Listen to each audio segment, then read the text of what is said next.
হঠাৎ মনে হলো ঘরের দরজায় নখের আঁচড়ট কাটছে কেউ।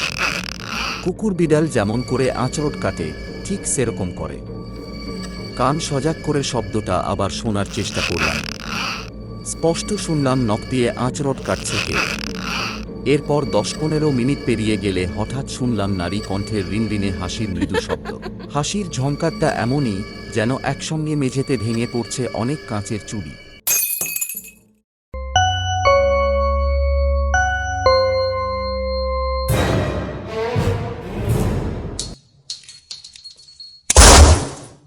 আমার চ্যানেলে সবাইকে স্বাগত। রোমাঞ্চ, ভয় আর অনুভূতিতে সাজানো আমাদের এই এক বিশেষ নিবেদন। আজকের পর্বে থাকছে সুষুপ্ত পাঠকের লেখা নিশি ডাকিনী। এই কন্টেন্টের যেকোনো অননুমোদিত কপি, রিআপলোড অথবা পাইরেসি আইনত দণ্ডনীয় অপরাধ। অনুগ্রহ করে অরিজিনাল কন্টেন্টকে সম্মান করুন এবং পাইরেসি সাপোর্ট করবেন না। সুষুপ্ত পাঠক হলেন বাংলা সাহিত্য ও সামাজিক যোগাযোগ মাধ্যমের অত্যন্ত পরিচিত এবং জনপ্রিয় একজন লেখক ও ব্লগার। তিনি মূলত ইতিহাস, ধর্ম, সমাজ ও রাজনীতি বিশ্লেষণমূলক লেখা এবং ক্ষুরধার লেখনীর জন্য সুপরিচিত। তার লেখা বইগুলোর মধ্যে কারুর রক্ত চাইতে আসিনি বেশ পরিচিত। আপনাদের সঙ্গে আছি আমি, গল্পের সূত্রধারে তানিশা ও গল্প পাঠে ভাস্কর। তাহলে চলুন শুরু করা যাক আজকের গল্প, নিশি ডাকিনী। স্কুল মাস্টারের চাকরি নিয়ে গ্রামে এসেছি। জয়েনের দিন পৌঁছুতে সন্ধ্যা হয়ে গেল। হেড স্যার আমাকে দেখেই বললেন, আসবেন ভাবিনি। শহর থেকে এই অজপাড়া গাঁয়ে কে আর আসতে চায় বলেন? যা হোক, তবু এসেছেন। আসতেও নিশ্চয়ই অনেক ঝামেলা হয়েছে। এখানকার রাস্তাঘাট খুবই খারাপ। বর্ষাকাল আসতে দেন, তখন দেখবেন অবস্থা। চোখের পানি নাকের পানি এক করে ছাড়বে হাহা। স্কুল থেকে গন্তব্যে হেঁটে পৌঁছুতে 10 মিনিট লাগল। ছোট্ট এক টিনের ঘর, মেঝেটা পাকা, একপাশে খাট পাতা, টেবিল চেয়ার, একপাশে কাপড় চোপড় রাখার আলনা। ব্যাস, এটাই আপাতত আমার বাসস্থান। বাইরে থেকে কোনো শিক্ষক এলে তাকে এখানে এনে তোলা হয়। আশপাশে কোন বাড়িঘর নেই, পুরো উঠোনসহ আশপাশ ছেয়ে ফেলেছে বুনো ঝোপে। গৃহস্থ বাড়ির কোনসি ছাদ নেই। বাড়ির পেছনে ডোবা, বেতঝাড় বাঁশঝাড়ে সে জায়গাও অন্ধকার। চারপাশটা ঘুরে ঘুরে দেখলাম। এমন সময় দপ্তরি ছেলেটা এসে বলল, চা দেয়া হয়েছে। ঘরে গিয়ে বসলাম। চা খেতে খেতে এবার ছেলেটার সঙ্গে আলাপ করতে লাগলাম। নামটাই তো এখনো জানা হলো না। ভাই, কি নাম তোমার? আমার নাম স্যার শরীফুল। তুমি কি এখানেও কাজ করো নাকি? জি স্যার, বাইরে থেকে যেসব স্যার আসেন তারা সবাই এইখানেই ওঠেন। আমি তাদের দেখাশোনা করি। আমার রান্না স্যার খারাপ না। আশা করি খাইতে খারাপ লাগবো না। আমার কোনো সমস্যা হবে না শরীফুল। অনেক খারাপ রান্না খেয়ে অভ্যাস আছে। হোস্টেলে মেসে থেকে মানুষ হয়েছি, সব রকম অভ্যাস আছে, কোন সমস্যা হবে না। শরীফুল মনে হলো এই কথায় খুবই সন্তুষ্ট হল। অল্পক্ষণের মধ্যেই আমার সঙ্গে সে সহজ হয়ে গেল। বোঝা গেল আমাকে পছন্দ করেছে। বললাম, তুমি থাকো কোথায় শরীফুল? রাতে কি আমি এখানে একা থাকব? যেন ন্যায্য কথা বলেছি, আবেগ দিয়ে শরীফুল বলল, আপনি একা থাকবেন কেন স্যার? আমি আছি না। ওই তো আমার ঘর।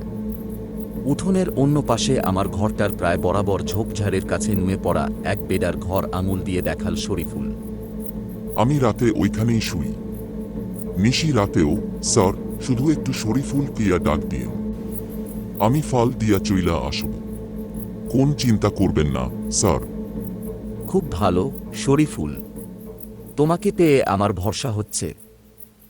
নাস্তা খাওয়া শেষে শরীফুল কাপ প্লেট ধুতে গেলে আমিও নিজের বিছানা বালিশ গোছগাছ করতে লাগলাম।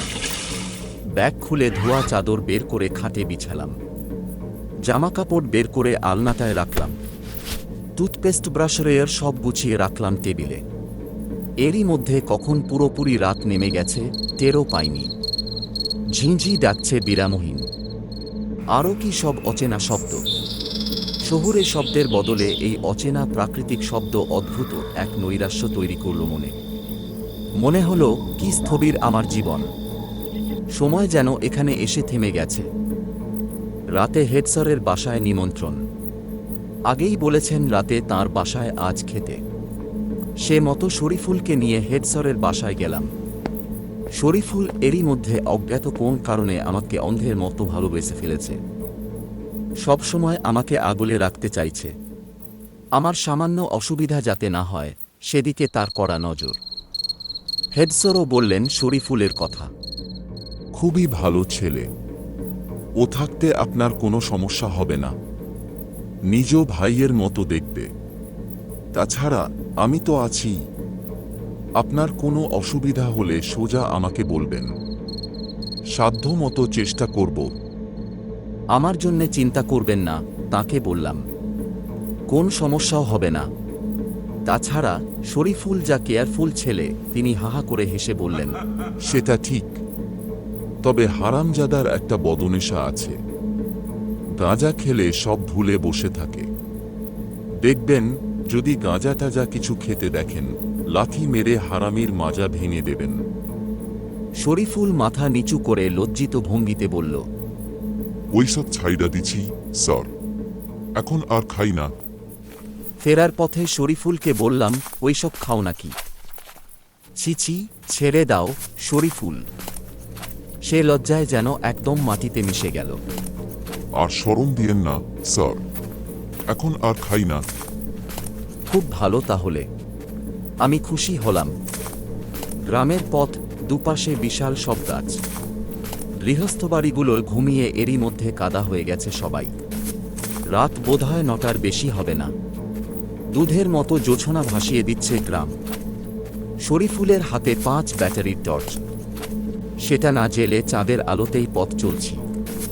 সে এক অপরূপ দৃশ্য। চাঁদের আলো গাছের পাতার ফাঁক বলে অদ্ভুত রহস্যময় ছায়া ফেলছে চলার পথে। বাতাসে নড়ে সেই সব ছায়া ধারণ করছে নানা বিচিত্র রূপ। একটা বাঁধানো ঘাট দেখে একটু থামলাম। পুকুরটার টলটলে জ্বলে ভাসছে গোল চাঁদ। একটা গাছ ডালসহ অনেকখানি ঝুঁকে আছে পুকুরের জলে। বসন্তের ফুরফুরে হাওয়া বইছে। শরীফুলকে বললাম, এসো এখানে একটু বসি। খুব ভালো লাগছে জায়গাটা। শরীফুলকে হঠাৎ দেখলাম কেমন মনমরা হয়ে গেছে। তখন থেকে কি যেন ভেবে যাচ্ছে। আমি তার দিকে মনোযোগ দিতে সেও আমার দিকে চাইল। জিজ্ঞাসু চোখে চেয়ে রইলাম তার দিকে। শরীফুল বিব্রত সুরে বলল, স্যার একটা কথা। আপনি আসার আগে আরও 3 জন এখানে আসছিল চাকরি করতে। তারা প্রত্যেকেই পানিতে 2 বা মারা গেছে। জায়গাটা স্যার ভালো না। জোছনা যত জোরালো ততই যেন কালো হয়েছে পুকুরের জলের পটভূমি। অদ্ভুত ভুতুড়ে লাগছে সব। দুপাশের বড় বড় গাছ ও তার ছায়াকে এখন একটা দৈত্যের মতো মনে হচ্ছে। শরীফুলের মুখটাকেও এখন বড় অদ্ভুত লাগল। ওখানে নাচছে বিচিত্র এক নকশা। ওর কথা শুনে বিস্মিত হয়ে চেয়ে রইলাম ওর দিকে। শরীফুল আস্থা জোগানোর সুরে বলল, আপনে স্যার, মানুষটা বড় ভালো। আমারে সত্যিকারের ভাইয়ের মতো দেখছেন। ঘৃণাপিত করেন নাই, ছোট বইলা অপমান করেন নাই। এই জন্য আপনারে সব বললাম। তবে স্যার ডরায়েন না। আমি থাকতে আপনার কোন ডর নাই। কেউ আপনারে কিছু করতে পারবো না। রহস্যের গন্ধ পেয়ে গেছি। জানতে চাইলাম, সব কিছু খুলে বলো তো শরীফুল। আমার কাছে কিছু লুকিও না, নির্ভয়ে বলো সব। শরীফুল বলল, স্যার এখানে একটা খারাপ জিনিস আছে। ওইটারে আমি নিজের চোখে দেখছি। আমরা যেখানে বসে আছি সেখানে? তা কইতে পারুম না। আর সবখানেই আছে। এখানেও থাকতে পারে। তুমি নিজের চোখে দেখেছ জিনিসটাকে? কি দেখেছিলে বলো তো? শরীফুল এবার একটু চাপা অভিমান নিয়ে বলল, স্যার আমরা গ্রামের মুখ্য সূক্ষ্ম মানুষ। আমরা যা দেখি সেই সব আপনাদের বিশ্বাস হইব না। হেডস্যারই আমার কথা বিশ্বাস করে নাই। বলছে গাঁজা খাইয়া আমি নাকি এইসব চোখে দেখছি। কি দেখেছিলে তুমি? শরীফুলের চোখ দুটো হঠাৎ ঘোর এল। যেন দেখছে সামনের ওই জিনিসটাকে, সেভাবেই বিটবিট করে বলল, পেছন থেকে দেখছি তারে। হাত পায়ে বড় বড় নখ, চোখের পলকে হাওয়া হইয়া গেল। কি করে বুঝলে বোড় নখ আছে ওটার? রাইত বিরাইতে ঘরের চালে বেড়ায় নখ দিয়া সর 5টা। জিনিসটা আসলে কি, শরীফুল? জানি না স্যার। ভূতটুত জাতের কিছু। শরীফুল সন্দিগ্ধ চোখে আমাকে দেখল ঠাট্টা করছি কি না বুঝতে, তারপর বলল, ঠিক দিতে পারি না স্যার। তয় এইটা খারাপ মানুষও না, জানোয়ারও না। মানুষরে ক্ষতি করে, ধন্দে ফেলে, চোখের সামনে মিলাইয়া যায়, মানুষেরে ঘুমের ঘোরে ডাক দিয়া লইয়া যায়। তোমাকে কখনো এরকম করেছে ওটা? জি স্যার, একবার। ঘুমাইয়া আছি, রাইত তখন কত জানি না, তর শেষ রাইত হইব মনে হয়। ওই উঠ জলদি উঠ, দৌড় দে, এইখান থিকা পালা। আমার কি হইল স্যার জানি না, বেহুশ হইয়া দৌড়াইতে লাগলাম দরজা খুইলা। কানে শুনতাছিলাম হাজার হাজার মানুষের চিল্লাচিল্লি, কান্দন, আহাজারি। ঘোরের মধ্যে বনবাদার ঝোপঝাড় ভাইঙ্গা হাত পা কাইটটা খালি দৌড়াইতে লাগলাম। কেন যাইতাছি, কি জন্য যাইতাছি, সেই প্রশ্ন মনে আইল না। কি জানি হইয়া গেছিল আমার। যাইতে আইতে কোন সময় যে খালপাট আইয়া পড়ছি বুঝি নাই। পানিতে দৌড়ায়া নামলেই হইতো আমার আর বাঁচন লাগতো না। ওই দিনই ডুইবা মরতাম। তুমি পানিতে নামলে না কেন? তোমার জ্ঞান ফিরে এসেছিল। ফর্সা হইয়া গেছে তখন পূব আকাশ। ঘোর কাইটটা গেলে বুঝলাম খালি মাঠটায় একা দাঁড়াইয়া আছি। কোন শব্দ নাই, কেউ নাই। দিনের আলোতে খারাপ জিনিসগুলি স্যার থাকতে পারে না। সূর্যের আলোরে ওরা ডরায়। এরপর আর তোমাকে ডাকেনি? জি না স্যার, উল্টা এখন আমি ওইটারে সন্ধান করি। আর আমারে বশ করতে পারবো না। আপনি স্যার নতুন মানুষ, কিছু বুঝবেন না। আপনারে বিপদে ফেলব। এর আগে আপনার মতো 3 জনরে। খবরদার স্যার, আমারে না জিগাইয়া ঘরের দরজা খুলবেন না। কথাটা মনে রাখেন। কথা শেষ করে শরীফুল এমন করে তাকাল যেন পরখ করে দেখবে আমি কতটা বিশ্বাস করেছি ওর কথা। সত্যি বলতে কি, বিশ্বাস আমি একটু করিনি। গাঁজা খেয়ে ও এসব নিজেই তৈরি করছে। ছোকরা গাঁজাটা একটু বেশি খায় মনে হচ্ছে, কিন্তু ওকে খুশি করতে এমন ভান করলাম যেন খুব বিশ্বাস করেছি। গম্ভীর হয়ে রইলাম। শরীফুল তখন বলল, চলেন স্যার, এইবার উঠি। অনেক রাত হইল। সে রাতে ঘরে ফিরে আর দেরি করিনি। সারাদিনের জার্নির ধকল ছিল, তাড়াতাড়ি বাতি নিভিয়ে শুয়ে পড়লাম। ক্লান্তিজনিত কারণে ভালো ঘুমও হল। এক ঘুমে সকাল। সেদিন আমার প্রথম শিক্ষকতা শুরু। তাড়াতাড়ি স্নান সেরে খাওয়া দাওয়া করে স্কুলে চলে গেলাম। হেড স্যার অন্য স্যারদের সঙ্গে পরিচয় করিয়ে দিলেন। এরা স্থানীয়, প্রায় সবাই গেরস্থালি করেন। অনেকেই সকালে স্কুলে আসার আগে খেতে একবার নিড়ানি দিয়ে এসেছেন। আশপাশের গ্রামে তাঁরা থাকেন। আমি একমাত্র শহুরে মানুষ এখানে। সবাই এজন্যই বেশি খাতির করলেন, আবার কেউ কেউ সরু চোখেও তাকালেন। তবে সবার একই প্রশ্ন শুনলাম, আমি শেষ পর্যন্ত এখানে থাকব তো? যাই হোক, পরিচয় পর্ব শেষে জীবনে প্রথম 5-এর বাংলা ক্লাস নিলাম। আমার ছাত্রছাত্রীদের সঙ্গে পরিচিত হয়েছি। ওরাও জানে শহুরে স্যার এসেছেন ওদের পড়াতে। ওরা তাই সবাই তটস্থ। আমি অবশ্য অল্প সময়ের মধ্যে ওদের জড়তা কাটিয়ে ক্লাসরুমে স্বাভাবিক পরিবেশ ফিরিয়ে আনলাম। তারপর নিয়মিত বিরতিতে প্রত্যেকটা ক্লাস শেষ করলাম। আমার শিক্ষকতার প্রথম দিনটি মন্দ গেল না। খুব আনন্দিত মন নিয়ে শরীফুলকে নিয়ে বাসায় ফিরলাম। স্কুল ছুটির পর স্যারদের মিটিং ছিল, সেটায় যোগ দিয়ে ফিরতে অবশ্য সন্ধ্যা হয়ে গেছে। শরীফুল আমার জন্য চা করতে রান্নাঘরে গিয়ে ঢুকল। ওই ঘরের পাশেই শরীফুলের ছোট্ট ছনের ঘর। আমি কলপার থেকে হাত মুখ ধুয়ে এসে বসলাম বিছানায়। মুড়ি আর চা নিয়ে ঘরে ঢুকল শরীফুল। দুজনেই খেতে খেতে গল্প করতে লাগলাম। শরীফুল একটু পরে উঠে চলে গেল রাতের খাবার তৈরি করতে। আমি বসে বই পড়তে লাগলাম। ঝিঁঝি ডাকা রাত। মনে হচ্ছে রাত যেন কত আমার মনে পড়ছিল বাড়ির কথা, বন্ধুদের কথা, আড্ডা, হৈহুল্লোড়। রাতের খাবার খাওয়া শেষ হলে শরীফুল থালাবাটি নিয়ে চলে গেল ধুতে। মশারি টাঙিয়ে শোবার বন্দোবস্ত করতে লাগলাম। শুতে যাবার আগে ঘণ্টাখানেক বই পড়ি, বহুদিনের অভ্যেস।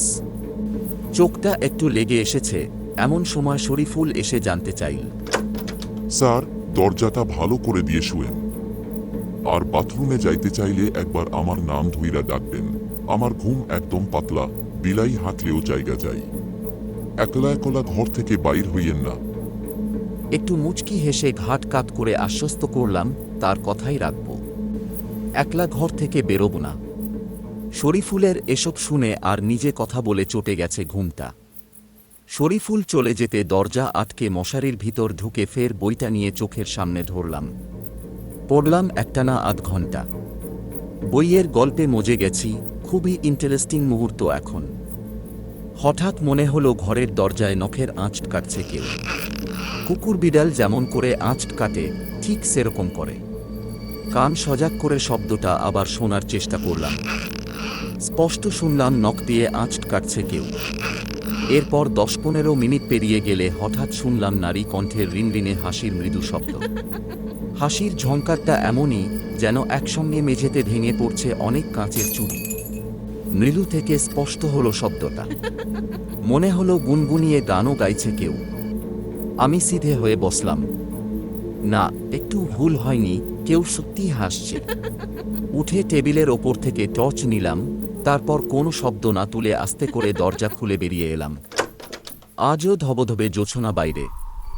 উঠোনে এসে দাঁড়ালাম। কাউকে দেখতে পেলাম না। অন্ধকার জায়গাগুলোতে টর্চের আলো ফেললাম।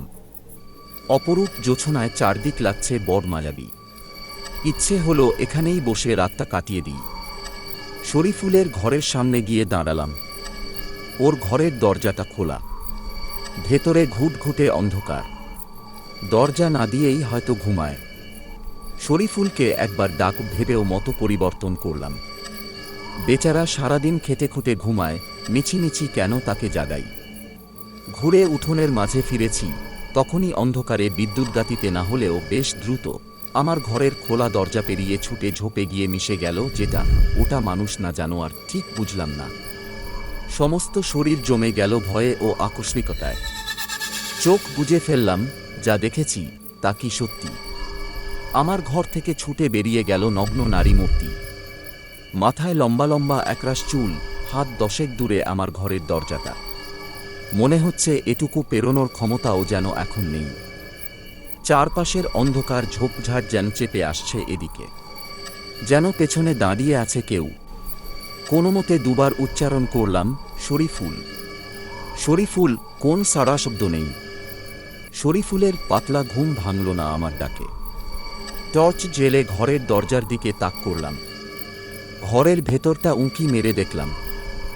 দরজাটা দেবার আগে টর্চ জেলে একবার দেখে নিলাম খাটের তলাটা। নিশ্চিন্ত হয়ে তারপর দরজাটা আটকে দিলাম। মশারির ভেতর এসে অনেকক্ষণ কিছু ভাবতে পারলাম না। যা দেখলাম তা অবিশ্বাস্য লাগছে। শরীফুল কি এটার কথাই বলেছিল? এটাই তখন আমার ঘরের দরজায় নখ দিয়ে আঁচ কাটছিল। দুহাতে মাথাটা চেপে ধরলাম। কি ব্যাখ্যা দেব এ ঘটনার? ভেবে কোনো কুল কিনারা পাচ্ছি না। নিজ চোখে দেখেছি দৃশ্যটা। আমার হয়তো হ্যালুসিনেশন হয়েছিল। শরীফুলের কাছ থেকে গল্পটা শুনে অবচেতন মনে এমন কিছুকে কল্পনা করে নিয়েছি, বাস্তবে আসলে যার কোনো অস্তিত্ব নেই। যা দেখেছি তা আসলে আমার কল্পনা। এমন সময় মৃদু কড়া নাড়ার শব্দ হলো দরজায়। রাত 1:30। কে এলো এত রাতে? বুকে আবার হাতুড়ি পিটতে লাগল। ওই জিনিসটাই আবার ফিরে এসেছে। আমার ঘরে ঢুকতে চায়। মৃদু কড়া নাড়ছে থেমে থেমে। একবার ভাবলাম কোনো সাড়া শব্দ করব না, কিন্তু মানুষের কৌতূহল তার ভয়ের চেয়েও সাংঘাতিক। যতটা সম্ভব গলায় জোর রেখে বললাম, কে কে ওখানে? আমি শরীফুল, স্যার। এত রাতে কি চাও? স্যার, ঘুমাইছেন কি না জানতে আইলাম। হ্যাঁ, আমি ঘুমিয়েছি, তুমি যাও। স্যার, আপনি নিশ্চিন্তে ঘুমান। আমি পাহারায় আছি। কেউ আপনারে ক্ষতি করতে পারবো না। আমি আপনার আশপাশে আছি। কার কথা বলছো তুমি? আপনি স্যার কোনো কিছু টের পাইছেন? কিছু একটা বাইর হয়েছে আইজ রাইতে। আমি স্যার আইজ রাইতে আর ঘুমামু না। দরজা খুলে টর্চের আলোয় শরীফুলের মুখ একবার দেখলাম। আমাকে দেখে মধুর হাসি হাসল শরীফুল। ওর চোখ দুটো জবা ফুলের মতো টকটে লাল, অর্থাৎ খুব গাঁজা খেয়েছে। শরীফুলের হাতে বাঁশ, ওটা মাটিতে জোরে ঠুকে দিয়ে বলল, আইজ ওইটারে বাঁশের ডলা খাওয়ামু স্যার। আপনি কিছু চিন্তা কইরেন না, আপনি নিশ্চিন্তে থাকেন। এতক্ষণ তুমি কোথায় ছিলে? ঘরে ছিলে না? জি না স্যার, ওইটার পিছন পিছন দৌড়াইছি এতক্ষণ। পুবপাড়া পর্যন্ত ঘুরাইয়া আনছে আমারে হারামজাদি। এখন হারায়া ফালাইছি।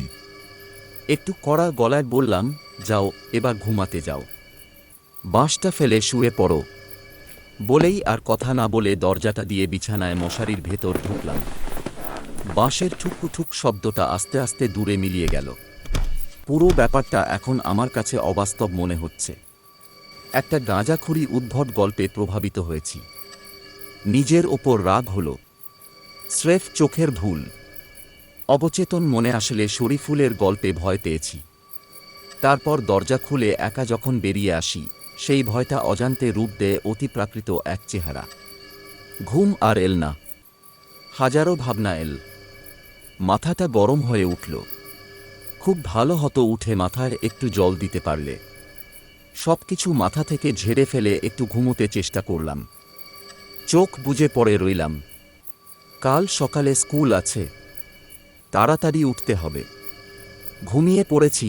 রাত তখন কত বলতে পারবো না, হয়তো শেষ রাত। হঠাৎ কি তুমুল শোরগোল শুরু হলো আমার চারপাশে। অনেক ক্রুদ্ধ মানুষের চিৎকার। জাগরণে কিংবা আধজাগরণে মনে হলো কারা যেন আমাকে শেষ করতে একসঙ্গে ছুটে আসছে। মুখে কোন শব্দ করতে পারলাম না, কেমন গোঙাতে লাগলাম। আতঙ্কে লাফ দিতে লাগলো হৃৎপিণ্ড, তবুও নড়তে পারছি না। কিন্তু হঠাৎ কেউ এসে সজোরে গায়ে ঝটকা দিয়ে ডেকে তুলল। কণ্ঠে তীব্র আকুতি, জোরালো আহ্বান। ওই অদ্ভুত কণ্ঠ আমাকে ডেকে তুলে বলতে লাগল, ওঠো ওঠো, পালাও এখান থেকে। বাঁচতে চাইলে পালাও, ভাগো এখান থেকে। দেরি করো না, চলে যাও এখান থেকে। বিহ্বল হয়ে পড়লাম। ঘোর লাগা অবস্থা আমার। ঘুমের ভেতর দরজাটা খুলে বেরিয়ে এলাম। তারপর কেউ যেন আমার একটা হাত চেপে ধরে দৌড়াতে লাগলো প্রচণ্ড গতি তুলে। আমিও পাল্লা দিয়ে দৌড়াতে লাগলাম। তখন কোনো বাহ্যজ্ঞান নেই, চোখে কি দেখছি জানি না। বনবাদার ভেঙে হাত পা কেটে ছিঁড়ে রক্ত বেরোচ্ছে। কতবার আছাড় খেয়েছি, পড়ে গেছি গ্রামের রাস্তার বিপজ্জনক সব খাবে। কিন্তু আমাকে উড়িয়ে নিয়ে চলেছে কেউ, যেন খেলনাকে আঁকড়ে পিছিয়ে দৌড়ে নিয়ে যাচ্ছে খেলার ছেলে। প্রচণ্ড এক শোরগোল হলো এ সময়। কিছু একটার সঙ্গে তীব্র সংঘর্ষ হলো। ছিটকে পড়ে গেলাম। মনে হলো অন্ধকার সুড়ঙ্গে তলিয়ে যেতে লাগলাম কোথায়। তারপর আর কিছু মনে নেই। যখন চোখ মেললাম, দেখি বিস্তীর্ণ এক মাঠে আছি। বড় বড় ঘাস মাথার চারপাশে। আকাশে ঝিকঝিক করছে কয়েকটা তারা। চাঁদ কি ডুবে গেছে? কালচে অন্ধকার মনে হচ্ছে চারপাশটাকে। প্রচণ্ড ব্যথা সমস্ত শরীরে, যেন ভেঙে গেছে সব হাড়গোড়। প্রথমটায় কিছুই মনে করতে পারলাম না। মাথাটা একটু তুলে চেয়ে দেখলাম অদূরে একটা জলাশয়। একজন জলের দিকে ফিরে কি যেন করছে। একটু পরে দেখলাম কিছু একটা নিয়ে আমারই দিকে আসছে। উঁচু থেকে কিছু ছেড়ে দিতেই জল এসে পড়তে লাগলো আমার মুখে। লোকটা মুখ নিচু করে খুবই গম্ভীর গলায় বলল, স্যার, জিনিসটা আপনারে তাড়া করছিল। কপাল ভালো, তখন খাল পাড়েই ঘুরতাছিলাম। অহন থাক। একটা কথা স্যার, আপনি স্যার এইখান থিকা চইলা যান। এইটা যখন আপনারে একবার ধরছে, তখন শেষ না কইরা ছাড়ব না। আমারেও হয়তো একদিন শেষ করব। আপনারে না বলছিলাম একলা ঘরের দরজা খুইলা বাইর হইয়েন না। আপনি স্যার চইলা যান। জায়গাটা খারাপ, আমি আগেই কইছিলাম আপনারে। শরীফুলের পিছনে পূবাকাশ ততক্ষণে ফর্সা হয়েছে। অন্ধকারের বাসিন্দারা এখন অনেক দূরে। আর বেশি দেরি করিনি। চাকরির মায়া ছেড়ে সেদিনের গাড়িতেই চড়ে বসেছি। শরীফুলই আমাকে এগিয়ে দিয়ে এসেছিল স্টেশন পর্যন্ত। এখনো স্পষ্ট মনে আছে, গাড়ি ছেড়ে দিতে শরীফুল ফ্যাল ফ্যাল করে চেয়েছিল আমার দিকে। আর কখনো ওর সঙ্গে আমার দেখা হবে না। আমি হয়তো পালিয়ে বাঁচলাম, কিন্তু ওই মানুষটি এমন এক ঘোর রহস্যময় অতিপ্রাকৃত শক্তির সঙ্গে লড়বে, যার সম্বন্ধে সে নিজেও পুরোপুরি জানে না। আপনারা শুনছিলেন আজকের গল্প সুষুপ্ত পাঠক এর লেখা নিশিডাকিনী। গল্পটি ভালো লাগলে অবশ্যই লাইক করুন, কমেন্ট করুন, সাবস্ক্রাইব করে বেল আইকন প্রেস করতে ভুলবেন না। নিজে শুনুন, বন্ধুদেরও শুনান। আবার নতুন গল্প নিয়ে খুব শীঘ্রই ফিরে আসছি। ভালো থাকুন আর গল্পের সাথেই থাকুন।